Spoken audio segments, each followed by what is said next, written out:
Hi, எல்லோருக்கும் வணக்கம். Welcome to Vijith views. இந்த வீடியோவில் நம்ம இன்றைக்கி வைரலான டாபிக்ஸ் பற்றி கண்டிப்பாக டிஸ்கஸ் பண்ண போகிறோம். ஸோ வீடியோக்குள்ளே போகிறதுக்கு முன்னாடி நம்ம சேனல் நீங்கள் புதுசாக இருந்தீங்க கண்டிப்பாக சப்ஸ்கிரைப் பண்ணிக்கோங்க. வீடியோ மறக்காமல் ஒரு லைக் பண்ணிக்கோங்க. இப்போ நம்ம வீடியோக்குள்ளே கண்டிப்பாக போகலாம்.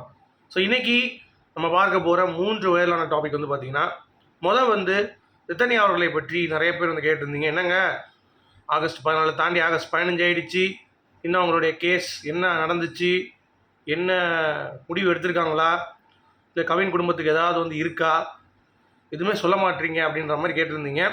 ஸோ அதை பற்றின ஒரு அப்டேட்டு. அடுத்து கவின்குமார் அவர்களுடைய நம்ம கொலை செய்யப்பட்டார்ல ஐடி கவின், அவருடைய கேஸில் வந்து பார்த்திங்கன்னா ஒரு திருப்பம்.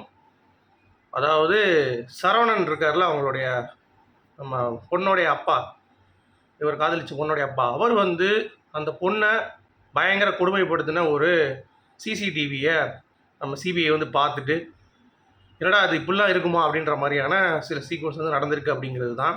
ஸோ அது என்ன அப்படிங்கிறத பற்றியும் பேச போகிறோம்.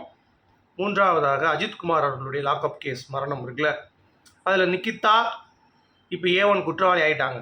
ஸோ அப்படி இருக்கும் பட்சத்தில் அப்போ அஜித்குமாரோடைய உண்மைத்தன்மை இப்போ தான் வந்து வெளியே வருது. நம்ம ஏற்கனவே சொல்லியிருந்தோம், அவரை பார்த்தாலே தெரியுது எடுத்திருக்க மாட்டாருன்னு சொல்லிட்டு அவரை போட்டு அந்த அடி அடித்து அது எதுக்காக பண்ணியிருக்காங்க அப்படின்ற ஒரு தகவல் வந்து வெளியே வந்திருக்கு. அதாவது அந்த கோவில் நகை இருக்குது பார்த்தீங்களா, அதை ஃபேஸ் பண்ணி ஒரு விஷயம் வந்து பண்ணியிருக்கதா இப்போ ரூமர் வந்து சொல்கிறாங்க. பட் அது அஃபிஷியலாக இன்னும் வரல. சிபிசிஐடி விசாரணை பண்ணிகிட்டு இருக்காங்க அப்படிங்கிறது தான். ஸோ என்ன நடந்துச்சு அப்படிங்கிறத இந்த 3 இதையும் பற்றி விரிவாக பார்க்க போகிறோம். ஓகே, ஸோ வழக்கம் போல் நம்ம சேனலுக்கு புதுசாக வரவங்க லைக்கு சப்ஸ்கிரைபு கண்டிப்பாக பண்ணிடுங்க. இப்போ நம்ம வீடியோக்குள்ளே போகலாம். ஸோ ரித்தன்யாவுக்கு எப்போ நீதி கிடைக்கும் அப்படின்ற மாதிரி நிறைய பேர் வந்து கேட்டுட்டு இருந்தீங்க. ஆகஸ்ட் 14 ஏதாவது ஒரு முடிவு இருக்குமா, அவங்க குடும்பத்துக்கு ஜாமீன் வழங்கப்பட்டிருக்கா, இல்லை என்ன முடிவு எடுக்கப்படுது அப்படின்ற மாதிரி. நான் ஏற்கனவே சொன்ன மாதிரி ஆகஸ்ட் 15ஆம் தேதி வந்து விடுமுறை, நமக்கு தெரியும் சுதந்திர தினம். அடுத்து 16, 17 சனி ஞாயிறு. ஸோ ஆகஸ்ட் 14 அந்த பைலப்பான அந்த கேஸ் இருக்குல்ல, அதுவே இன்னும் முடியல போல்.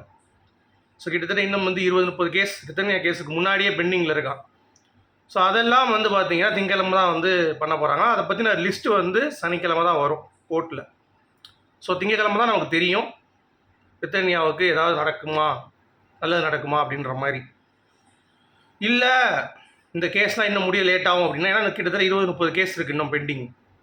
ஸோ முடிய லேட் ஆகும் அப்படின்னா கண்டிப்பாக வந்து பார்த்திங்கன்னா அது வந்து எக்ஸ்டெண்ட் ஆகி டியூஸ்டே வரைக்கும் போகிறதுக்கு கூட வாய்ப்பு இருக்குது அப்படின்ற மாதிரி சொல்கிறாங்க. ஸோ டிலேட் ஜஸ்டிஸ் கிடைக்குமா? டிலே ஆனால் பரவாயில்லைங்க, அதுக்குன்னு டக்குன்னு வந்து கவின் குடும்பம் நிரபராதி அப்படின்ற மாதிரி தீர்ப்பு வந்துருச்சு அப்படின்னா என்ன பண்ணுறது அப்படின்ற மாதிரி ஒரு விஷயம் போகும்ல. ஸோ அதனால் மக்கள் வந்து கொந்தளிச்சுட்டு இருக்காங்க இப்போ கவின் குடும்பத்துக்கு வந்து தூக்கிலிடணும் அப்படின்ற மாதிரி. ஸோ அந்த மாதிரி ஜஸ்டிஸ் ஏதாவது வருதா? ஏன்னா இவங்க கேட்டிருக்கிறது எல்லாம் வந்து பார்த்திங்கன்னா இந்த உடற்கூறாய்வு முறையீடுகளுடைய டீட்டெயிலாக கேட்டிருக்காங்க. அப்புறம் நிறைய விஷயங்கள், அதாவது கேள்வி எழுப்பியிருக்காங்க தெரியுமா, கவின் இதுக்கு ஃபேவராக வந்து எல்லாம் வரம்பொழுது இதெல்லாம் இந்த ஆடியோவில் இப்படி இருக்கேடா, அதற்கான ஆதாரங்கள் என்னன்னு சொல்லி கேட்டிருந்தாங்கல்ல. ஸோ அதுக்கெல்லாம் அவங்க சமர்ப்பிக்கணும். அதை சமர்ப்பிக்கலை அப்படின்னா அந்த ஜாமீனை வந்து அவங்க ரத்து பண்ணிவிட்டு கண்டிப்பாக இவங்க தான் வந்து குற்றவாளி அப்படின்ற மாதிரி போட்டு இவங்களுக்கு வந்து தூக்கிலிட வந்து முடிவு பண்ணலாம். அப்படி இல்லைன்னா ஆயுள் தண்டனை கொடுக்கறதுக்கு வழிவகுக்கலாம் அப்படிங்கிறது தான் என்னுடைய ஒரு பாயிண்ட்டு. அதனால் கண்டிப்பாக ஜஸ்டிஸ் கிடைக்கும். ஸோ இன்னும் ஒரு 3 நாள் வெயிட் பண்ணுங்கள். மண்டே நம்ம வந்து ஒரு வீடியோ போடுவோம், என்ன நடந்திருக்கு அப்படிங்கிறது ஒட்டுமொத்த நியூஸ் சேனலுக்கு வரும். எனக்கு ரித்தன்யா அவருடைய அப்பா வந்து சும்மா இருக்க மாட்டார். கண்டிப்பாக ரித்தன்யாவுடைய அப்பா இந்த விஷயத்தை அந்த இடத்தில் எதுவும் கிடைக்கல, ஜஸ்டிஸ் வந்து தாமதமாகுது, இல்லை வந்து வேறு மாதிரி திருப்பியும் வந்து ஜாமீன் கொடுக்குறாங்க கவின் குடும்பத்துக்கு அப்படின்னா அவர் அங்கேருந்து டேக் ஓவர் பண்ணிப்பார். மக்களும் வந்து பார்த்திங்கன்னா இதில் வந்து ரொம்ப கீழாக தான் இருக்காங்க. அதனால் ரித்தன்யாவுக்கு கண்டிப்பாக வெற்றி கிடைக்கும் அப்படின்ற மாதிரி நம்ம வந்து நினச்சாதான் அட்லீஸ்ட் அது சம்மந்தமாக நம்ம வந்து பார்த்திங்கன்னா அதை காய் நகர்த்த முடியும் அப்படிங்கிறது தான் என்னுடைய ஒரு புரிதல். ஸோ அதனால் நம்ம வெயிட் பண்ணுவோம்.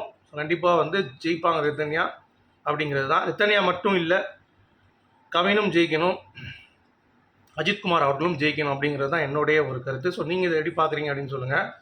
அடுத்து ரித்தன்யாவுக்கு எதிராக வந்து பார்த்திங்கன்னா ஒரு கருத்துக்கள் வந்து பயங்கரமாக பரவிச்சு. அதாவது இந்த ஜோசியர் வந்து பார்த்து கொடுத்தாரு, ஜோசியர் பார்த்து கொடுத்தோம், ரித்தன்யாவுடைய அப்பா வந்து பார்த்திங்கன்னா இல்லை வேண்டாம் பரவாயில்ல, நாங்கள் வந்து புக் பண்ணிட்டோம், பெரிய இடத்துல வந்து கல்யாணம் பண்ணிட்டோம், ஸோ அதனால் நாங்கள் கல்யாணத்துக்கு நிறுத்த முடியாது அப்படின்ற மாதிரி சொல்லியிருந்தார்ல. ஸோ அதெல்லாம் வந்து பார்த்திங்கன்னா விசாரிச்சிருக்காங்க.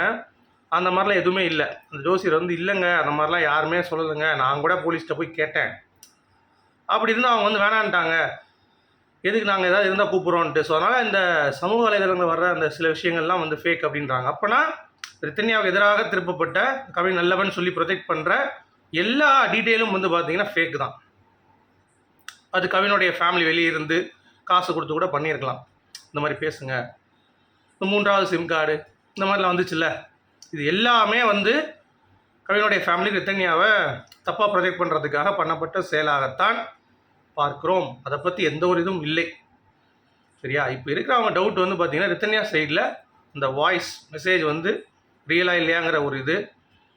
அப்புறம் வந்து பார்த்திங்கன்னா அந்த வாய்ஸில் சொன்ன விஷயங்கள் ரியல்னு கன்ஃபார்ம் ஆகிடுச்சு. அது கோர்ட் வந்து இன்னும் கன்ஃபார்ம் பண்ணல. ஸோ பண்ணிட்டாங்க அப்படின்னா இது சம்மந்தப்பட்ட ஏதாவது ஒரு விஷயம் ரித்தன்யா அவர்களுடைய உடம்புல நடந்திருக்கும்ல.